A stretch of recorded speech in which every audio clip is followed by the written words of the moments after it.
you just can't help but feel a little bit giddy with that music going. Good afternoon, it's Friday. It is. We've made it through another week of January. Yes, halfway there. And look what landed on my doorstep. I know. Oh, exciting times. Buy the book. I'll have to at some point put a banner on how to purchase at some point. But thank you for the purchase, dear boy. And hello, Tony. How are you? I'm very well, thank you. I'm very well. I've been feeling a bit meh all day, and then sat down in front of this, and the music started, and I just smiled. Look at that. I know. It is really, really weird how much of an impact. Like, I think it's something like 1 minute and 34 seconds. No, 1 minute 12 seconds worth of music and video clips of spinning heads and men can have an influence on the day. You know, nothing wrong with spinning heads and men. No, absolutely, especially when they're combined. But that's another story in another podcast. But it is good to see you, and it is good to see the comments already rolling down. Of course, we had our usual countdown, but you know, it started at 100 about an hour ago on Facebook. I did notice, so we did get our countdown, but I don't think she trusted us because it then started going 3.5 to 3 to 2.5. But I suppose it's because she knows what we're like, and she knew we were in the green room and would be chatting. Yeah, absolutely. And so, hello to Kaza. Welcome along, and thank you for the usual countdown and my other favourite phrase, Roland. So good to see you. And then there was this other young gentleman. He was also saying, "Get on with it" as well. You know? Yeah. Well, I could see the music going, so I knew we were going. Yeah. Now, first and foremost, I would like to say thank you for saying hello and thank you for the compliment. But can you let us know who we are, please? Let me put first and foremost that particular ticker on. Yes. Just for a little while so people know what to do. If you are coming up as Facebook user, it's because you need to tell Facebook and StreamYard that you give permission to have your name and image displayed upon screen. So welcome to Facebook user who happened to just point out that it's me, Mummy. Hi, Mum. I've showed her. And I'm guessing that's Trace. I'm guessing that's Trace. Yeah, I would think that would be Trace. But I better go back to the beginning or I'll get in trouble. So that's the beginnings of the hellos, and a hello next. Oh, to Tori Cholton. Hello there, darling. Hi. And Lisa Snowflake says yay. We say yay too. We do. And Christine Davies from YouTube. Hello there, dear. Hello, darling. And Carol Phillips, who's also got her journal. Yeah. And Facebook user says, me too, Tony, but you two cheer me up. That'll be Mother. Yeah, I was going to say that could be Mummy Brown again. And Chrissy Wheatley, good after you. I'm well. He's seeming quite chirpy, so we're hoping you are too. Yes. Lisa Snowflake, so excited to be spending time with the Two Revs and all the lovely viewers, because it's you guys in this chat box here that makes the show. Otherwise, it's me and him just rabbiting. Absolutely. And nobody likes that. Teresa Clark, hey, yourself. Good to see you. Yeah. Bonjour, chérie. All the way from a Baltic Francais. It's a bit Baltic here too. And of course, I would say that would be Tony and Eunice, the other Tony, of course. The other Tony, not me. And Marie Collin, hi hi back to you. Hi. And of course, Kaza has jumped from YouTube onto Facebook and is alternating between the two, which is always good fun, keeping track of people. Oh, now she's confused Carol Phillips, though. Look at that. Yeah. Swap to YouTube. Seems everyone who is anyone is on here. Whoop, whoop. And now everyone's buggered up and left her.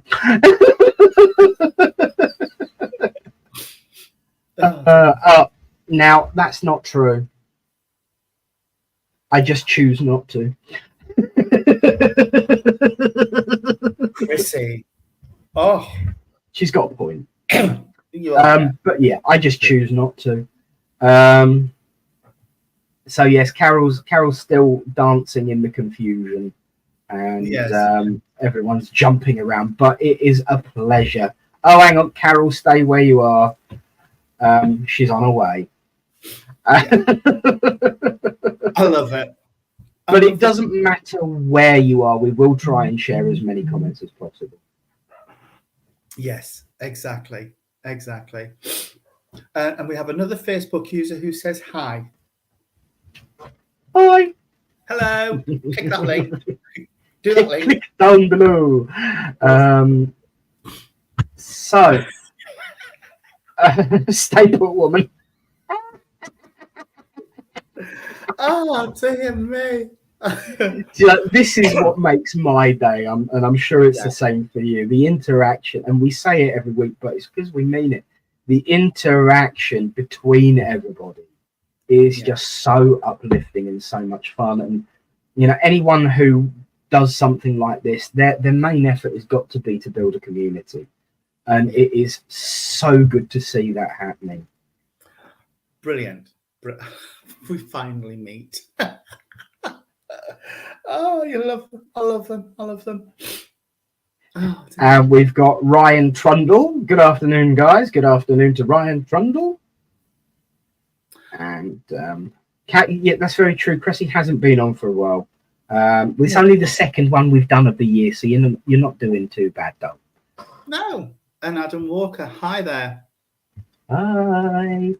Welcome. Oh, it's Kai. Hi, Kai.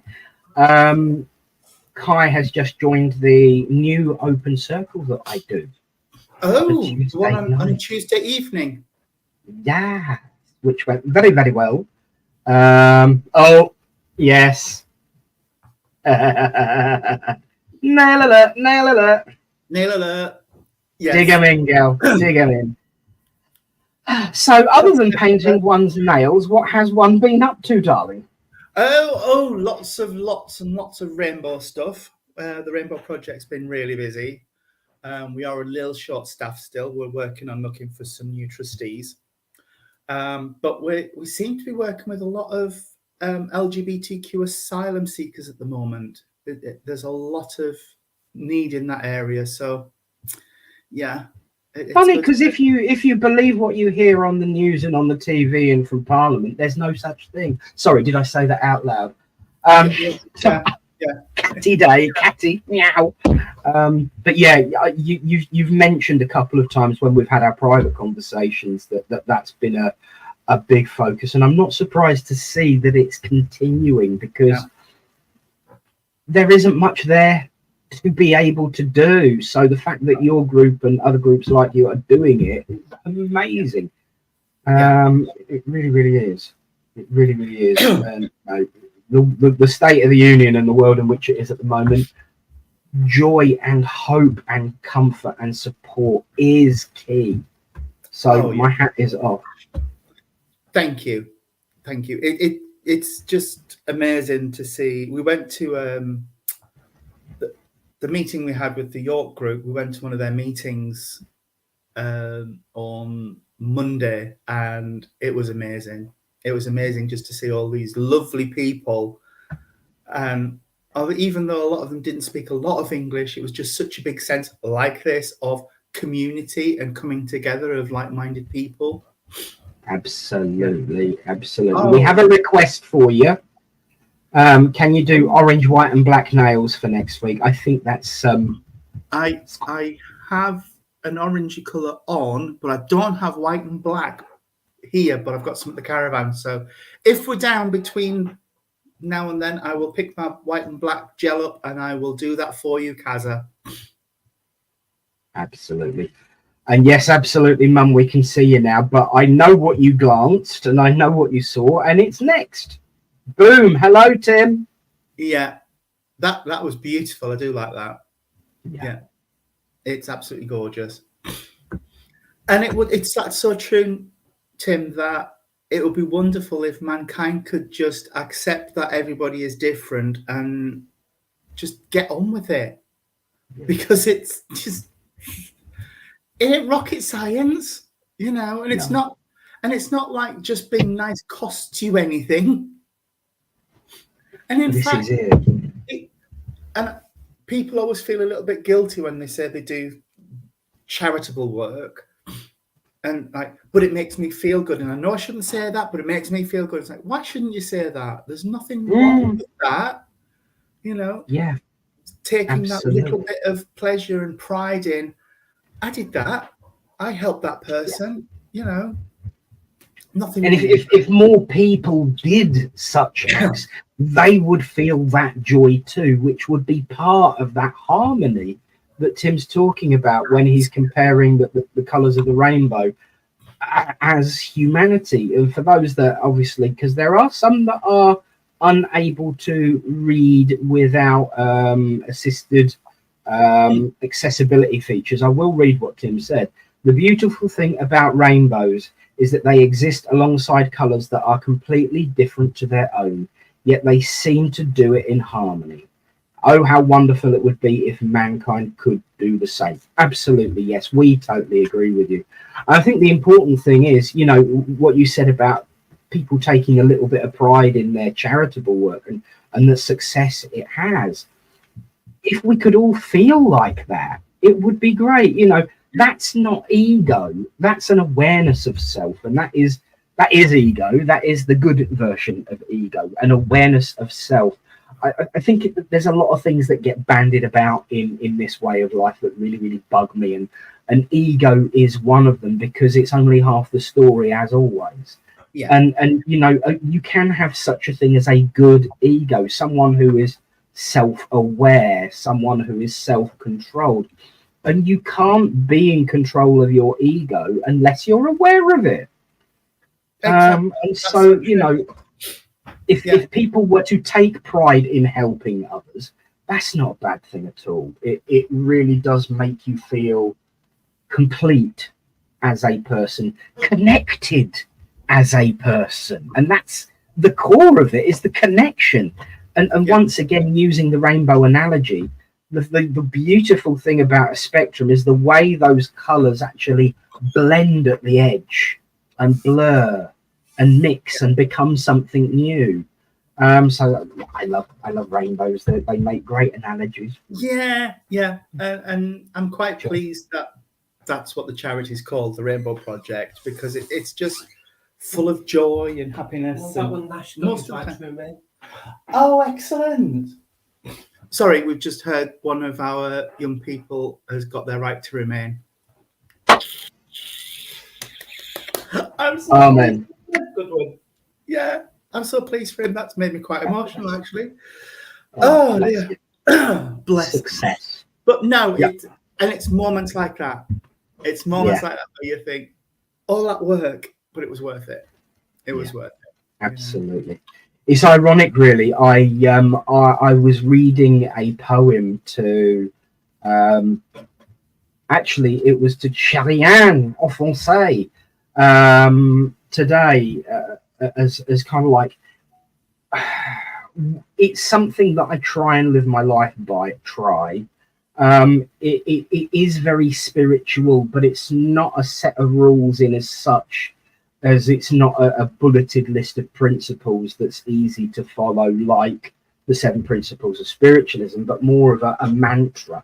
And that is, of course, Desiderata. I had that in a picture frame by my bedside for 10 years, if not more.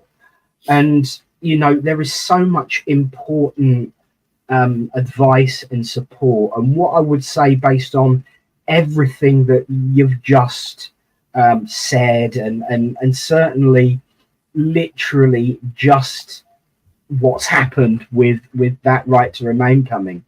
This particular paragraph here: enjoy your achievements as well as your plans. And that is really important. Enjoy your achievements. Yeah. Because you should, because you can, because it's important to do so. I live by as best I can, Desiderata, because although I don't always entirely agree with the term listen to even the dull and ignorant, well, calling them dull and ignorant isn't the nicest start, but I get the point. You know, so it's really, really important. Hi, Lisa. That's my sis. Hey, Steve. Hello, darling. So congratulations from Kaza. Big hugs, Tony and Michael. Well done. A big smiley from Carol. So yeah, this is the important thing. We should enjoy our achievements as much as our plans. And as Carol says, if you can't enjoy your achievements, you'd soon stop trying. Yeah, it's a fair point. That's very, very true. Very, very true. And Carol did mention a song by Ken Dodd. And yes, I do like that one as well. Happiness. Yes.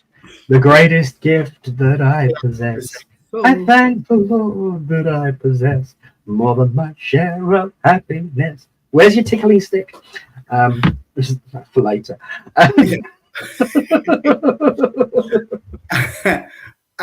And the big guys just joined. Oi, oi. Here he is.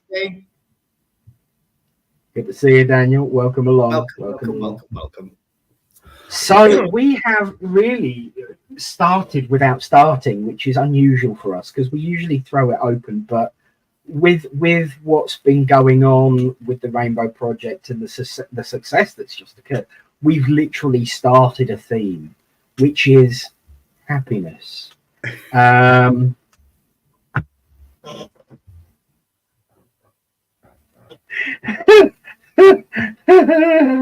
saw it as well. And we're quickly blending into naughtiness and blue tickling sticks. Yes. But you know what it's like. Sometimes you don't even have to ask what the theme is. You know where it's going. Yeah. And when we start getting naughty and Daniel appears, we know that we're on the right track. Yeah. Some of his posts on Facebook really do keep me entertained. Yes. So what is it that brings you joy? What is it that brings you happiness? What is it that gets you giggling? Which brings me to an apology, a confession, and none of the above. I got off giggling last night at the service. I couldn't help myself, and it was really, really naughty of me. There's supposed to be a level of decorum and sensibility and reverence about what we do. Nah, stuff that. We had fun. We were uplifted. We had a great night. Reverend Barbara brought her two pups along. They're both King Charles Spaniels. And the girl likes to lead the boy. So she literally grabs his lead in her mouth and drags him back to mummy when mummy wants him back. It is so cute to see. But she gets really, really annoyed and embarrassed by his behavior because he decided not once but twice to jump on members of the congregation and start trying to hump them upper torso. And when you're trying to conduct a service and that going on, I was just trying to keep a straight face, but you know what it's like when you get the giggles, or as we used to say when I was in theatre, when you corpse. There was lots of corpsing last night. And the thing that made it magical for me is that after the service, Daniel Wright, who is an awesome, awesome medium, and his evidence was stunning. He turned around and he said, "I love that you let animals into the congregation." And there was some comment from someone else about, well, if we didn't, we'd have no one in the congregation because we're all animals. But you know, animals can see and hear and feel spirit. They always go a bit quiet when there's healing going on, and certainly the two dogs did last night. They will always notice when spirit are coming in. And, you know, animals will behave in a way that is appropriate to the environment that they're in. And it was just so uplifting and so humorous. And he said, I just loved it. I thought it was brilliant. And that to me made the difference. Yeah. And, you know, some people require animals to be able to get about. And some people are unable to leave their animals at home. They should still have a right to come to a service. And so, you know, it was a validation of everything we're trying to achieve. Yeah. To hear Daniel say, I knew he's a lovely guy anyway, but he really enjoyed having them there as much as we did. And it was just great. But I did feel a little bit naughty when I got off giggling. But we all knew what was going on, and certainly Jen, who was going very red in the face and was leaning back like that as much as she could, she certainly knew what was going on. It was very kind of awkward. But I don't think we should shy away from being a little bit naughty and a little bit humorous at all. I've said it before on here. I'm sure I have that. I've been in churches sometimes where you think there's more life and happiness going on with the spirit world than there is in the congregation, because it's the energy just sometimes is flat and there's just no joy in the room, and that's just it makes it such hard work as a medium when you're getting nothing back from the congregation, even though the messages are going and people are accepting the messages, but they're just okay, and you think, oh, please. Yes, congratulations, Lisa. Yes, that one's a bookmark, and let's just go back to these. My glimmer this week is my daughter giving birth to twin boys on Monday. Mum and babies doing well. Absolutely, congratulations. There's congratulations in the comments, and there is congratulations from the both of us. I will agree. Yeah, Daryl. The last time Daryl bought his dogs, it was actually Reverend Barbara who was getting smushed. And Daryl's are he'll correct me, but a type of husky style dog. Tundra wolves, I think, is the correct term. But they are huge and beautiful and a lot heavier than Kinshasa Spaniels. Linda says, my happy brings me family. Well, I suppose it does. My family brings me happiness too. And hello to Joanne. Welcome along, babe. Good to see you. Hello. Good to see you. Oh, Carol Phillips made a comment. A smile and a laugh can be contagious. The best thing you can catch from somewhere else. Yes, there's a Spike Milligan poem about that. It's like, yes. Yeah. And yes. I do like it. It's a lovely poem. Absolutely, yes. This is good to see. Happiness is a huge word for me this week, a word that didn't exist earlier on this week. So thank you to all involved. You're my friends for life. And lots of rainbow hearts at the end, look. And lots of rainbow hearts at the end. Yeah. That is absolutely brilliant to hear. Not just this week, but obviously I'm sure a lot of people remember Kaz's conversation with us last Friday. And absolutely. 7 days later, look at it. I'm so proud of you. Yes, other people have been around them helping out, but the one that makes the difference, the one that makes that decision to find joy is always you. And you're the one who made the difference, Kaza. You really are. And I am goddamn proud of you. And there, absolutely. Change can't be forced on you. Change has got to come from within and be nurtured by other people. Amen. Yeah, absolutely. With Tony and Barry there. Yeah. So obviously at Christmas they did strobe lights and fishing wire. for my if the lights start flashing and the curtains start twitching speech for the Christmas philosophy. So these things that I slip in here, you can see how much fun we have on a Thursday night. And you can also see it by watching live online. But what you would have seen only by the fact that I turned the camera around last night to show him, everyone knows I'm really, really bad at remembering times, especially when I keep changing them. And one of the things that I always get wrong is the time for the drumming circle and the monthly workshop. They made huge billboard signs with the times on for me. So as I say, and of course we've got the workshop on Sunday. Out of this bag, Barry and Tony, they've been working together. Barry pulls these two big lollipop signs out with the right times on. And when I think I'm about to catch them out and talk about the other thing, he turns it round and it's the other times as well. And it's so funny, but very, very importantly useful. And so we do enjoy ourselves, and it really does raise the vibrations. And you're right, Joanne, it does.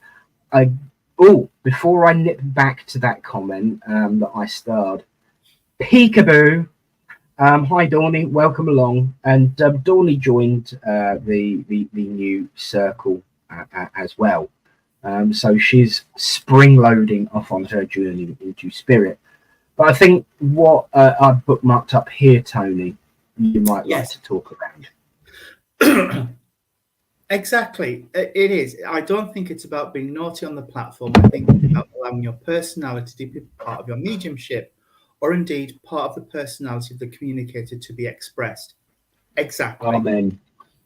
I couldn't have put that better myself, because I do think that the whole concept of going to see a medium, and especially in a church or something where you get different mediums every week, if you do mediumship by rote, which is the way some groups out there train their mediums, you know, your message has to be this long, it has to be in this order, you've got to do it this way, and none of this, and no smiling, and no laughter, and, you know, don't be a little bit quirky.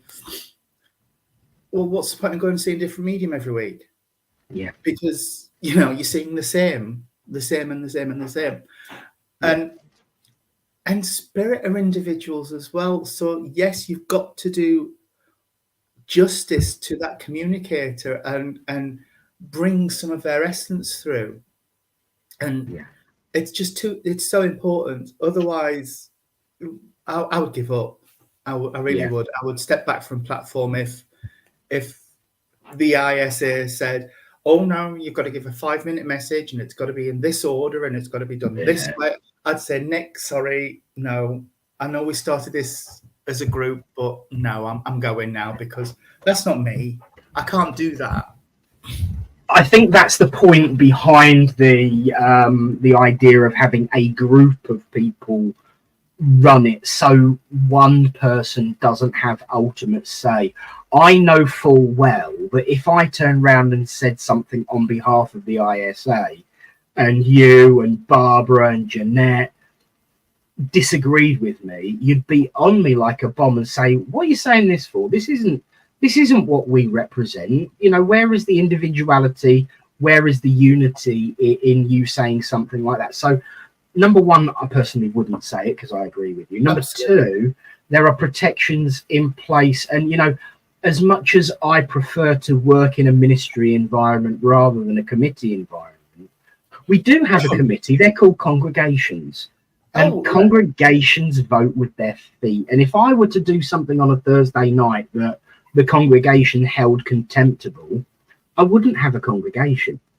And it's the same in every church and centre throughout the world. You know, if the people think, hey, what are you playing at, mate? You're not going to have anybody to talk to. And I think that is the power behind spiritualism, the power behind the unity of people. And the fact is, everyone wants to see different mediums working in different ways. And I know I tell myself off sometimes because I do get a little bit risque. but Tim was absolutely right in what he said. It's not about naughtiness, it is about personality. And if we are going to prove survival, it is and always will be about personality. The needs of the personality who's coming for a message, the personality that is rememberable and still exists from the person in spirit, and the personalities of the people that build communities and churches and groups and centers. And yeah,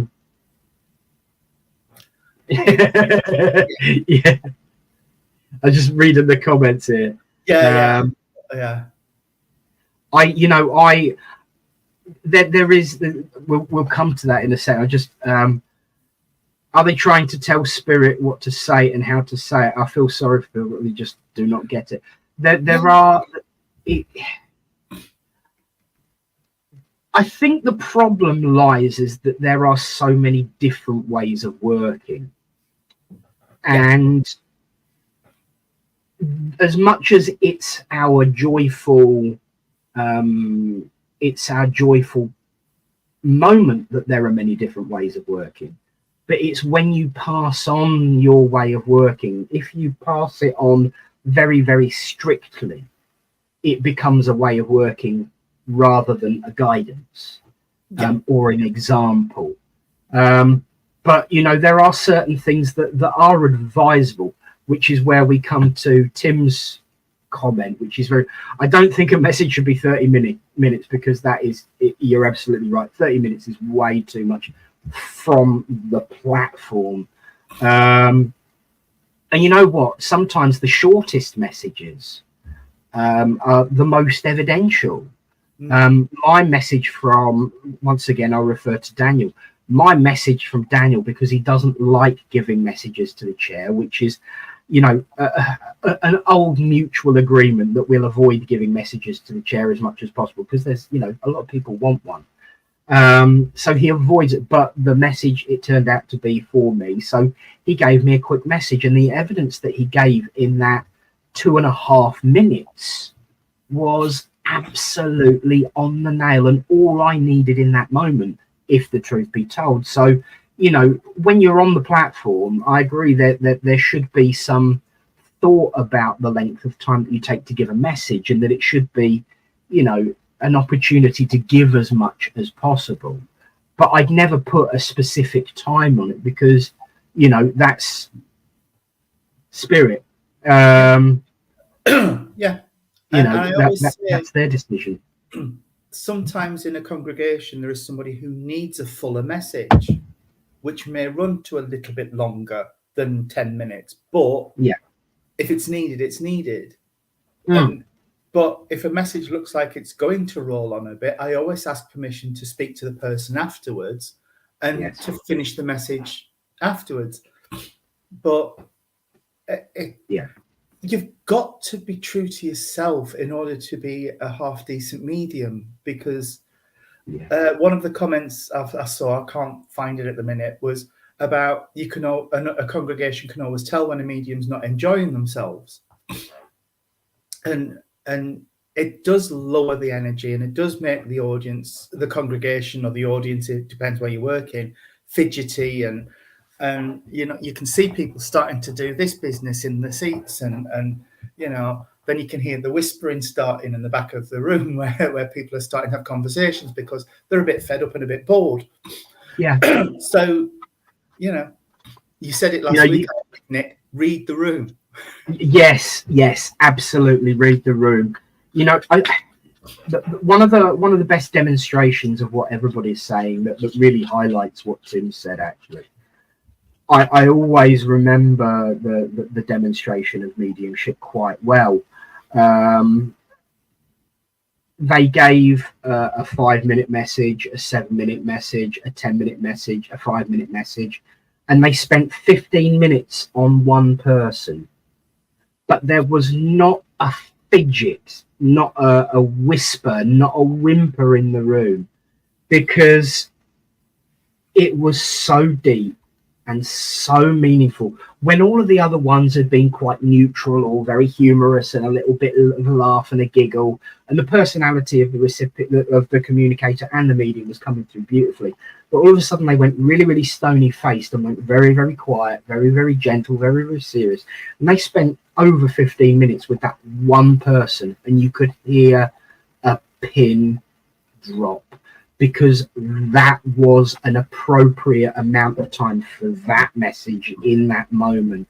And so, you know, as a general rule of thumb, I try and make it about 10 minutes. But if they want me to go a little bit deeper with that one individual, it's because everyone in the room will be okay with that extra 5 minutes. Yeah. Obviously, you know, as Cheryl Jones has just mentioned, it's different when you're doing a private sitting. And it really, really is. I mean, I try to stick to 30 minutes, so I tell people to allow an hour. Because I know what I'm like when I get with Spirit. Yeah. But yeah, 30 minutes is more of a one-to-one reading, and I usually say book between 45 minutes and an hour when I'm doing it, just to allow for the hellos and the welcomes at the beginning and any questions that they have afterwards.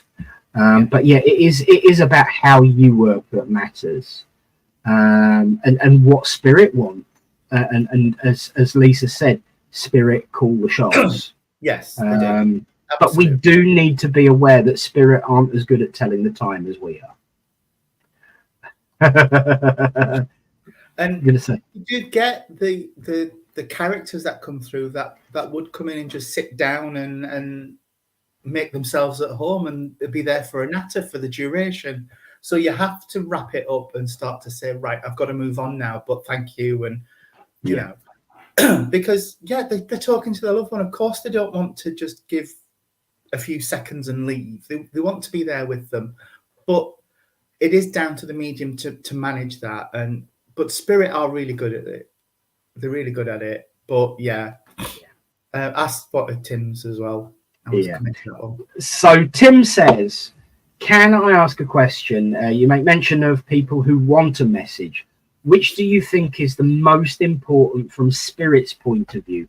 Those who want a message or those who need a message? I always say there are those messages in a demonstration where you go, that's why I was here. That person needed that gave them closure, that gave them evidence, that gave them whatever it was. I think both are important to Spirit, but I think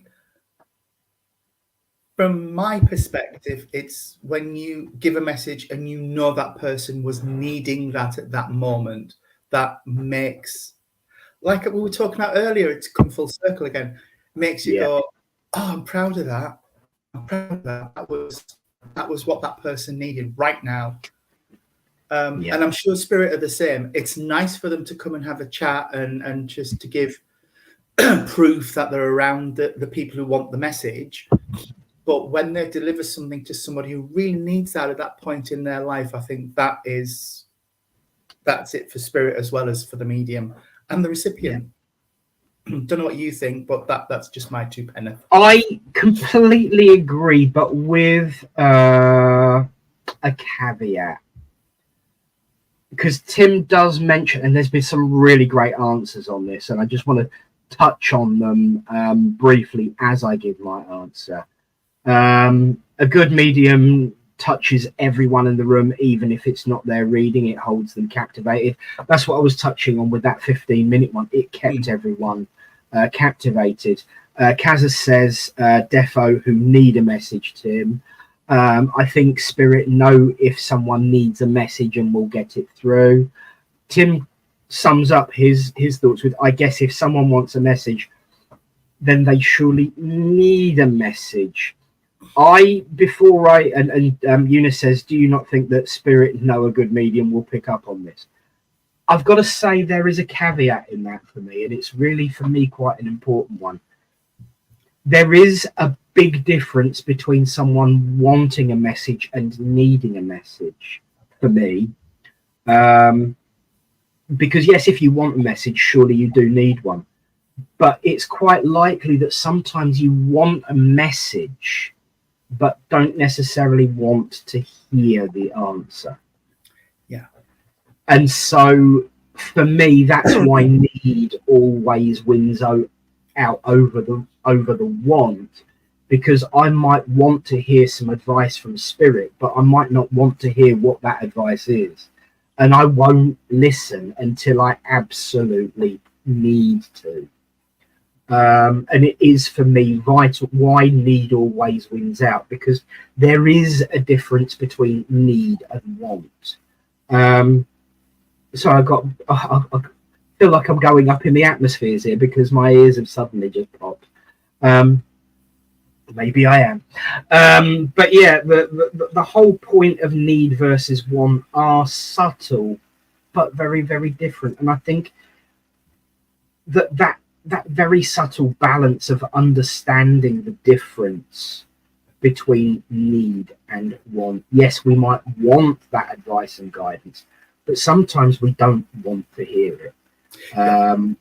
Because it's not going to be what we want to hear. But if it's something we need to hear, spirit will always go that route, for me personally anyway.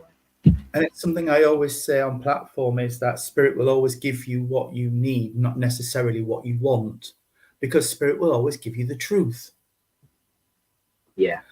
And they don't sugarcoat it and tie it up like we do with a nice little Tony bow at the end. They just go, here you are, boom. Yeah. You know? Yeah.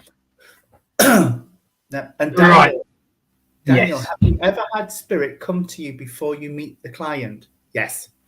Always. Yes. Yeah. 9 times out of 10 for me, if I'm driving somewhere to serve someone, they'll be in the car with me telling me what I need to know. They'll even use signposts to emphasize some of the information I'm going to be providing. I'll be sitting there and I saw this signpost on the way and it glowed at me, so it must be something from them. Would you understand bloody? Oh yes, absolutely. You know, so they do hang around and do know where you're going, even if you don't, because I'm terrible at navigation. Yeah. Neil is on with us. Hello, Neil. Sorry, I missed your hello earlier.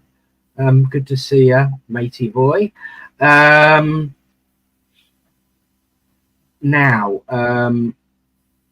yes.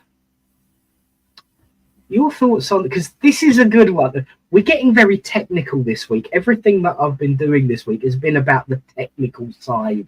Yeah, it was spirit. last week as well. Maybe that's where they're going with us this year. They're bringing us to the technical bits. Yes. Nick, I always struggle with a theory about time with spirit. Whilst I accept there is no time in spirit when spirits communicate, their awareness is with us in our time zone. I'm sure they must respect our time structure in a moment of communication. Yes, I think they do. I think they know. Although, saying that, I once went to a house where the occupant said that there was a presence. They didn't necessarily feel it was negative, but it was just strange things happened and it was a little bit uncomfortable. And the little one wouldn't go to sleep. And I went in and walked around, and it was a previous resident of the property that had been hanging around after his passing because his children were growing up in that house, and one of them lived there and brought their children up in it. So it stayed with the family. And then this young girl moved in with her son, and he used to play with the baby. But so the baby would go to its bedroom, be put down to sleep, and this chap was just wanting to play with the baby. So he didn't have a concept of this was nighttime and this baby should be going to sleep. So we had a conversation and things resolved, but I think it's a difficult one, and I don't fully understand it myself, but I do get the sense that spirit don't have the same passage of time as we do, that they just exist in a moment, so to speak. But I think when they come through, they do have that memory of being here and being a day and night type time frame. But yeah, it is a complicated one and it's a difficult one, but that's my understanding of it. As someone who took a rather unhealthy teenage interest in temporal mechanics, quantum distortions, quantum string theory, and global causality violation, the quantum concept of time in relation to infinity is something that I quite enjoy discussing. Tim says our time structure is circular, the 24-hour clock. I believe that the spirit world is a linear, like a continuous straight line. I get that, but I'm going to challenge that for a second, because spirit is more circular and ours is more linear. And the way I'm going to show it is with a piece of cloth, right? It's time for an example, right? Dinner time. This is the physical universe, where time and space are linear, are solid, are three-dimensional. And this is 4 o'clock when we started, and this over here is 5 o'clock when we're supposed to start thinking about finishing. We don't, but when we're supposed to. This line between now and then is our journey to that, because our time is finite, is solid. Even though we are, our time is invisible, we don't see it. We see the passage of it, and so therefore time is like a string to us, because it is linear time. One moment follows another in a sequence that is specific.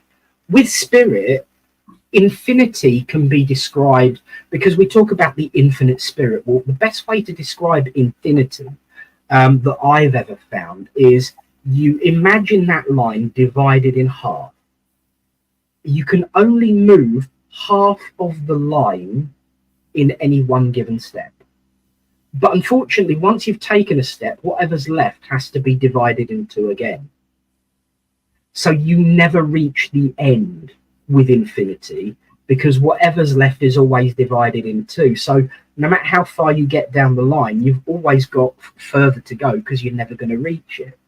But when it comes to the spirit world and time, the line is a little bit blurred, because in infinity, you can reshape and remold that linear time and be in 2 moments at once, 3 moments at once, see things in a slightly different order and backwards. And this folding and bending of time is what they can achieve. So they can be in those moments equally and literally.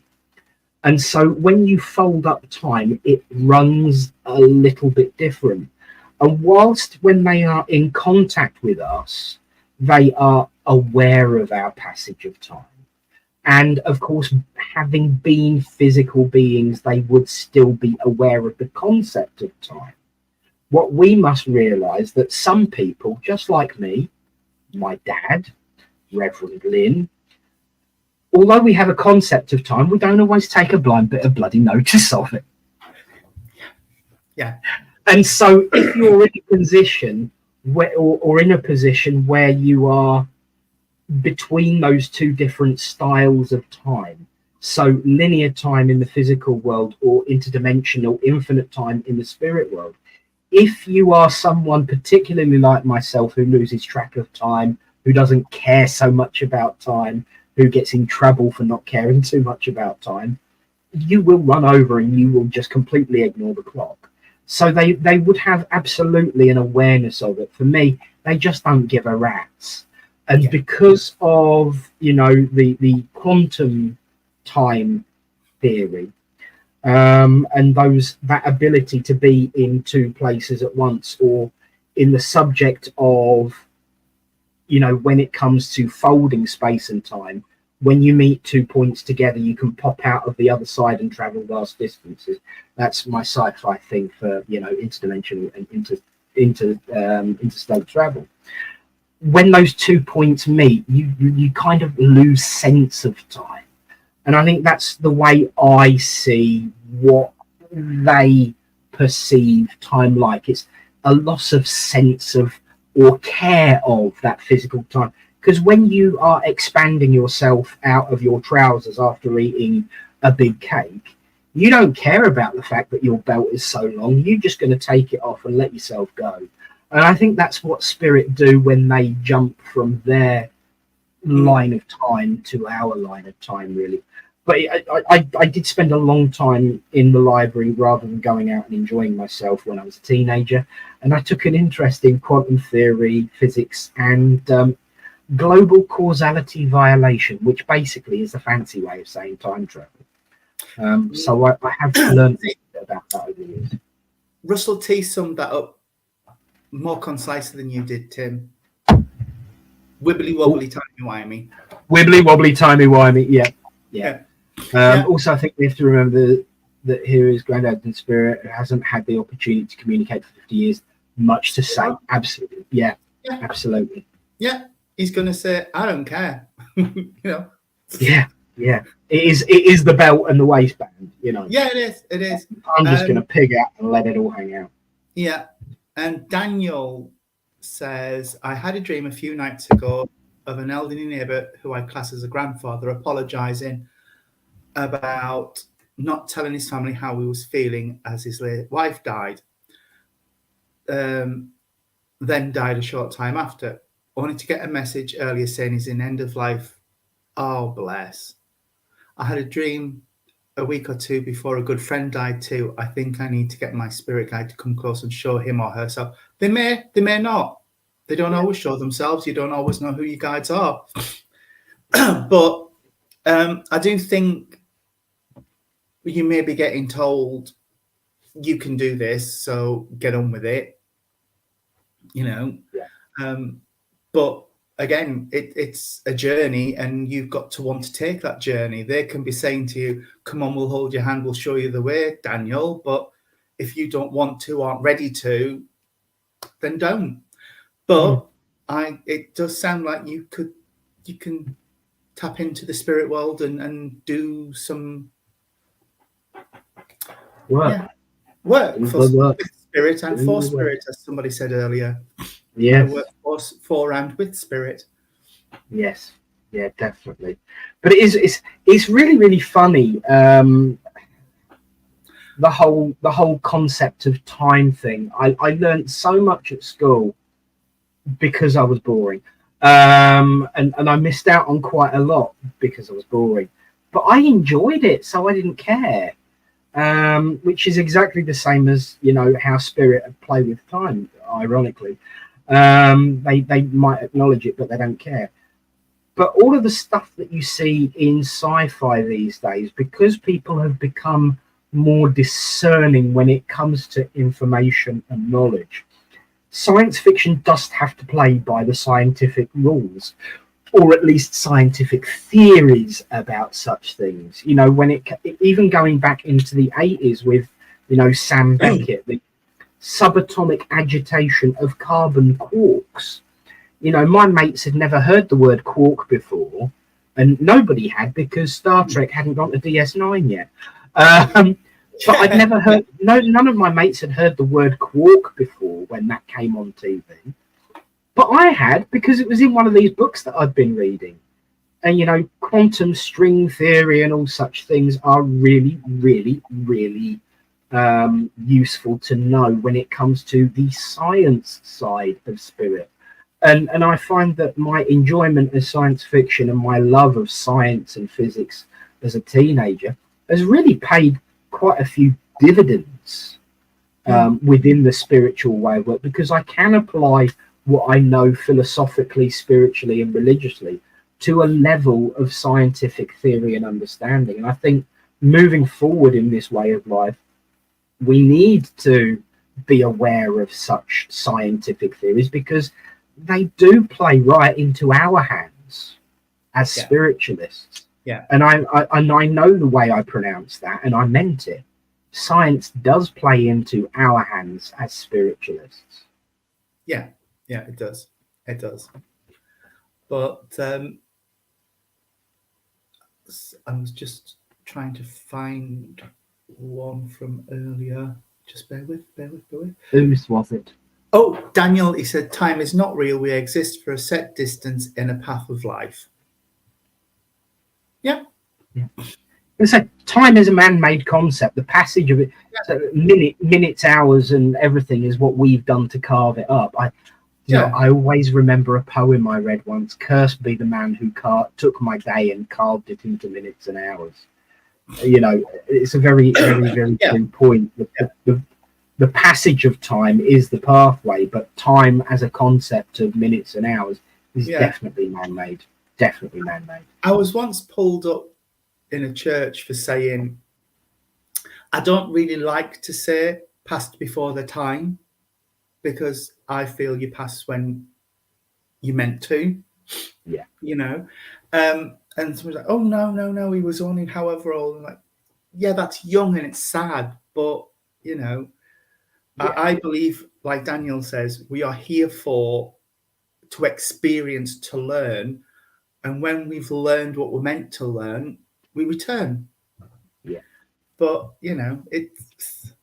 but I was pulled up for that, like, oh, no. His life was cut short. I'm like, well, yes, I get that. I get that feeling of loss of potential and loss of growing up and growing old and things, but see, I don't like that phrase for a different reason, but it kind of backs you up as well. I don't like that phrase because I think it's actually an insult to someone who's in their 70s or 80s if they pass. To say that someone younger went too soon. Whenever you go is too soon in my book. Yeah. So everybody goes before it's too soon. It undermines a phrase like that undermines someone's life. Be you living 10 years, 50 years, 100 years. When you go, it's too soon because there is so much more you could have done. But I have to have faith that you've achieved enough. Yeah, that's where I was coming from with that bit. It was, it's always too soon because we always want longer with somebody. Yeah.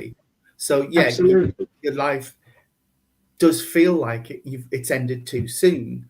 And is cut short because, like I said, we always have that sense of loss of potential and loss of experience and sharing and loving and being together. But it for me is we go when we're meant, when it's, when we've experienced, when we've... And I can see Kazza disagreeing with the concept of that. And I can understand why. I can understand why. I can too. And I think the importance of life is that we don't accept or agree with it, if the truth be told. Because we should make the most of every minute. But I know that from the perspective of what you're saying, Tony, in reference to Kazza, that person created more love in the universe than a supernova. Yeah. Within you and within the people who care about you. And if that's a legacy to leave behind, it's a beautiful legacy. But it's once again, it's always a matter of perspective and how we perceive that concept in the moment, and it's always tainted by our own thoughts. It is, and I think it was something you said about I would rather live the years with the pain of loss than of never experienced knowing the person at all. And that comes back to what Kai's just said about it's not those who are left behind who thinks it was too soon, but the person who has passed themselves does not. Exactly. We feel it's too soon, but when the person transitions, they know it was That was their Timetable. lot, if you like. Yeah. Yeah. And it is a human thrill to Carol. It is. And I have to say, and I'm sure you'll correct me if I'm wrong on this, but you're not talking about destiny and pre-decided times. It's about what's right for that individual. And I'm going to back that up with something deeply personal. And I know the mood she's in at the moment. I'm probably going to shed a tear with Mother. But I will come back to her comment a minute ago just to cheer her up afterwards. The reason I say that is because this is very deep and very personal, and it is, something that still grates me and affects me to this day. But I will be completely, perfectly, openly honest. In 9 days' time, it will be the anniversary of my father's passing 3 years ago. And to believe that it's 3 years ago, well, it's unbelievable, first and foremost. But I very nearly lost my spirituality. I very nearly gave up my ministry. I very nearly gave up on spirit because I was so, frankly, bloody angry. And I tried every bargain. I tried every request. I called in all the favors to keep him here longer because I did not want to lose him, and I didn't want those that cared about him to lose him. And I just thought, if there was ever going to be a miracle in my life, please God, let it be Dad staying a little bit longer. And I was so angry when he passed that I nearly gave it all up. And in actual fact, I think you knew that by the way you and the lovely Matt Stapley, stepped in and ran the online, because it was still the pandemic at the time. You and Matt Stapley did the week that Dad passed for Little Paul, and I did step in for a couple of minutes, but I was, I think you knew at the time I was a bit of a shell, a bit of a husk, and that I was walking a knife edge when it came to my development and growth within the world. Yeah, and I was ready to throw it all in because I was angry, and it was a combination of a great many things that brought me to the realization that it wasn't about what I wanted, but about what Dad needed. And this wasn't about preordained passing. This wasn't about destiny. It was about what was right for him at the time. He would have not been the same person had he survived that day. He would have not been physically the same person, which means that emotionally and mentally he would have not been the same person, and he would have not liked to have been the person he would have become from that. So from his perspective, it was time to go home. Still don't like it, still wish it wasn't so, still hate that fact. And there are times that I will still have a rant and a rave about it to Spirit. But I know that it would have been so wrong of me to want to keep him, because in that situation, he wouldn't have been that same man. He wouldn't have been everything that he wanted to be. And he never would have again. No. So for him, it was time. But he would have much rather have still been a physically strong and fit person. But he wouldn't have been. No. He'd had 3 heart attacks and had his entire body weight of blood replaced 5 times over 4 days. Blood donation and blood transfusions, as good as they are, is still a physical assault on the body. So it does carry with it some burden. Certainly when it's successful, it's certainly a lot better than the alternative. But when it goes through that amount of process so many times, it is an affront to the human body, and he would have suffered for it, along with everything else that would have been carried with him. So for him, it was the right time. He might have said, because I know he hung on for so long, he might have said, I don't want to go, I don't want to leave. And he wasn't going to leave until he understood that he would not have been him anymore. Yeah.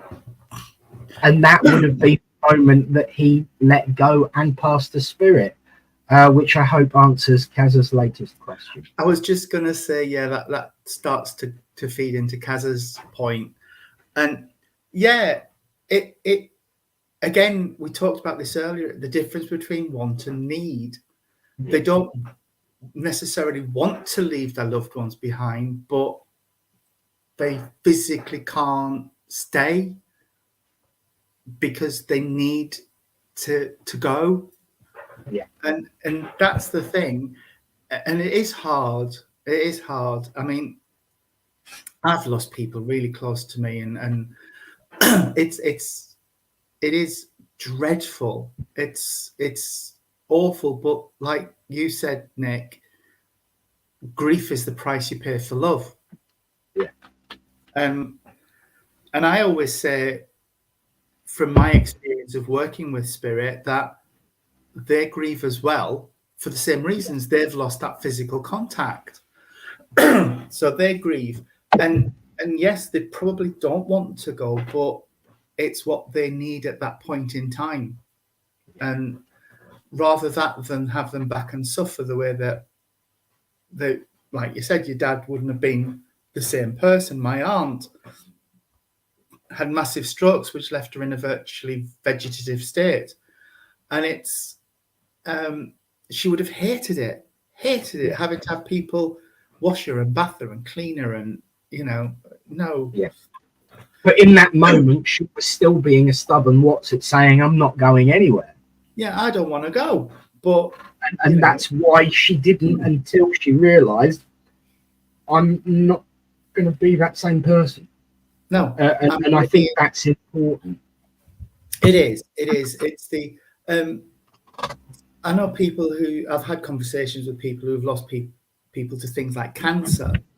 And they said, if they said you could have those years again, but they have to go the same way, 9 out of 10 of them have said, I wouldn't want them back because I wouldn't want to watch them go through that again. Yeah. But they're very grateful for the time they have had with them. And like we've just said, grief is the price you pay for loving. Yeah. Hi, and I think, hi, Minty. Hello, matey boy. Good to see you. I think, once again, just to emphasize what we've discussed is a very different concept to predestined time. Oh, gosh, yeah. I don't think there's a list anywhere that says Tony Swindles will die at X time on X date on X year. I don't believe that at all, but I feel when it's right for you, it's your time to go. You may not feel it, and obviously your loved ones don't feel it because nobody wants to lose somebody they love and they've spent years with. But like I think it was your mum said, at least he's not suffering. Yeah. All that's gone, that burden's lifted. And in relation to a comment from my mother, and in relation to many people's opinions about my ability to tell, keep, and estimate time, she made a comment earlier. I can't actually see it anymore. Yes, I saw it. She said, my grandfather once asked me how many hours are in my minutes. Yes. 4:58 p.m. Yes. Yes. 4:58 p.m. She said. 4:58 p.m. She said that. Yeah. So it wasn't that long ago. Yeah. Still can't see it for toffee. There you go. Do you remember when Grandad asked me how many hours are in my minutes? Because I just took that. But I think as difficult it is to have these conversations, they're essential to our growth and development and understanding that it's not always about us. It's about the need of the other as well. And I hated that fact. I really did. And I still struggle to this day with it. I don't think you ever not struggle with it. No. but it's part of life. But the most important part of life is living it. Oh yeah, absolutely. Like Joanne has just put up, I don't know about anyone else. She looks at death as having now graduated the University of Earth. Yes. Yeah. I quite like that. But yeah, it is inevitable, but it's not something we want to accept. No. No. And I don't think we ever should. No, neither do I I. don't think we ever should, because then we become cold-hearted. What's it? Yes. I mean, even though I have this faith and this knowledge of what happens post death, physical death, it's still dreadful to attend a funeral. And like when we were at Alan's funeral, it was awful. It was heartbreaking, the fact that we'll not see him, we'll not hear him give his poetry on a reading on a Thursday night. It's heartbreaking, but it's we've just got to celebrate the time we had with them and the love that we shared and the memories that were made. Yes. And actually, in reference to not hearing him again, ironically, his young apprentice, Eunice, is now writing poems, and I swear he helped write the one she gave on Thursday night. There was such a strong hint of Alan in that. It was just the way it was written, rather, because Eunice has got her own style of delivery, and of course she should. And it was delivered by Eunice in Eunice's way, but the words were very Alan. And it's a specific tone and a specific meter and a specific delivery of the way the words are on the page that Alan would choose a poem by. And it was a well-behaved one. I'm not saying it was a naughty one like A Night with My Lady, which is iconic, as Alan is iconic, as one of his all-time star turns on the reading front. But there was just such a strong hint of Alan in the structure of that reading on Thursday night, that he will have an influence and will have his say and will have a stamp on what's going on, and that's what keeps me going. You know, I'll be honest with you, last night I had a smack round the kisser. It just caught me by surprise. I'm sitting there, Daniel was watching the intro sequence to the church that gives people the time to log on while we're getting ready to start, and I could see he was watching it, so I turned the screen slightly his way, so he could see it better, and I got focused on it. And then, of course, the Fabulous Four come up at the end, Wendy and George and Dad, and then there was Alan pop up at the end. And seeing them four all lined up there at the end there in that particular moment was gut-wrenching. Yeah. And it still is after all this time. I mean, Wendy passed. Wendy has been in spirit for over 3 years now. She was about 3 or 4 months before Dad. You know, so it was gut-wrenching, and it's been a long time.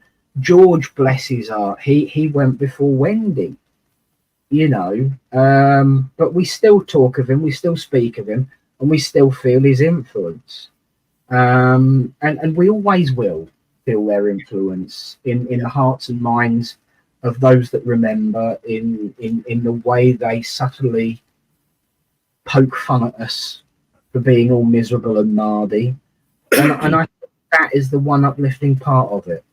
Yeah. That they will continue to be pains in the arse. Definitely. I was going to say sometimes it's not so subtle when they tell you you're being miserable and mardy. But yeah, no. And I think that oh yes, automatic writing. Yeah. It would be. Oh yes. Yes. So yeah, I like the fact that they're not too subtle sometimes. Yeah. it sometimes is nice to be smacked in the kisser with a cricket bat. Mm. To be told, you know, get over yourself. Yeah. And they get that and it brings us nicely back to want and need.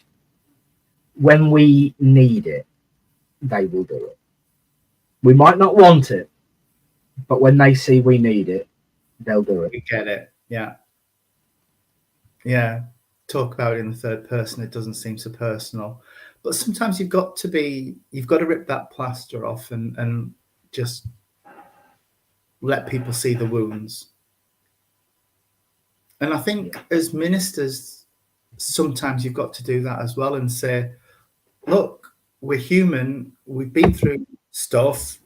And, you know, so we empathize. We can never know what you're feeling, but we can empathize with your situation. Yeah. Yeah. But yeah, I think big Tony Bow there.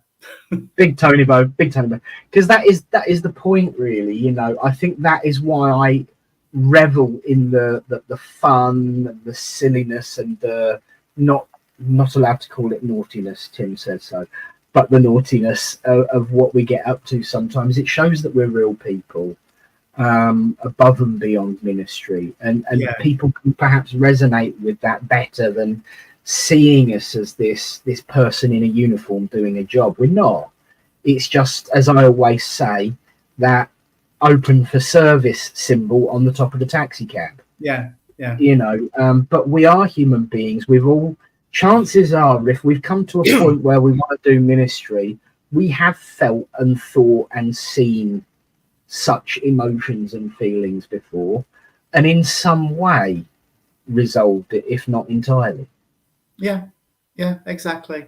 And I mean, Lord forbid anybody could be sat in the back in the green room with us before we start and hear some of the conversations we have. You think it gets bad on show? Well, wait till you see what we do backstage. If you think on the screen we unbuckle our belt and let it all hang out, then you should see what we do behind the scenes. Oh, but no, it's been another really interesting hour and 20 minutes. Because it has. It's been funny. It's been serious. It's been emotional. It's been, a true spectrum of human emotion. Big rainbow. Yes. Boom. Boom. Yeah. Yes, it really has. Thank you, as ever, Tony, for sharing your afternoon. And thank you to everyone else for sharing your afternoons with us. It has been, as Tony said, uplifting, emotional, and everything in between. But it is all about that aim of progressing ourselves and understanding ourselves that little bit more. And if you think you have that feeling, we do too, every single week. We do. And can I just ask for some healing for Sue Parry, who's just put a comment in, has got a poorly arm at the moment. Oh, bless her. Yes, absolutely. Healing thoughts to Sue, please, people. Absolutely. And all those that you know who are in need of healing, send them thoughts at the same time. You can join together at 9:30 tonight, actually, and share your healing thoughts for all those in need of peace and upliftment on the Silent Minute, which is shared to the church page on Facebook and my page, and all over the place. But for now, it's time to say, the time has come to say goodnight, for every show must end. But we'll be back here for 4 o'clock next Friday, my special friends. Oh my God, that was painful. Well, friends, thank you all so much. Tony, big cheers again, mate. Thank you, and thank you to everybody who's kept the conversation flowing in this comments there. It's brilliant. Absolutely. So for now, though, it's time to go and cook. So I'll say it's good night from him. And it's good night from him. Good night. God bless. Bye. Bye. Oh.